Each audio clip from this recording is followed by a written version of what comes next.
গতকাল থেকে এ পর্যন্ত ইরান ইসরায়েল অভিমুখে ছোট এবং মাঝারি ধরনের খুব বিধ্বংসী মিসাইল দ্বারা ইসরায়েলের উপর আক্রমণ চালিয়েছে।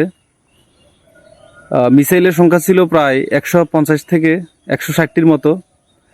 এতে ইসরায়েল 93% মিসাইল ইন্টারসেপ্ট, অর্থাৎ যতগুলো মিসাইল ইরান থেকে ছেড়েছে তার 93% পর্যন্ত বাধা দিয়েছে, বাকিগুলো সে ধ্বংস করতে পারেনি। বিগত 7 ঘন্টায় ক্রমাগত ইরানের হামলায় ইসরায়েলের 12 জন নাগরিক মৃত্যুবরণ করেছে। তার মধ্যে 6 জন ফিলিস্তিনি এবং 3 জন জেরুজালেমের, বাকি 3 জন হচ্ছে সেন্ট্রাল ইসরায়েলের ইহুদি, অর্থাৎ তেল আবিবের ইহুদি। মানে বুঝতে পারছেন, ইরানের ক্রমাগত মুহুর্মুহু হামলার মুখে ইসরায়েল তার দখলকৃত গাজা, জেরুজালেম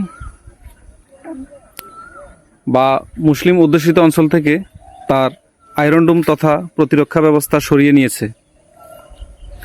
ইসরায়েল এই যুদ্ধে প্রচণ্ড এখন মাথা দিয়ে খেলতেছে। যুদ্ধের ভবিষ্যৎ গতি প্রকৃতি ভয়াবহ হতে চলেছে, যা বোঝাচ্ছে ইসরায়েল খুব ঠান্ডা মাথায় কিলিং মিশন চালাচ্ছে।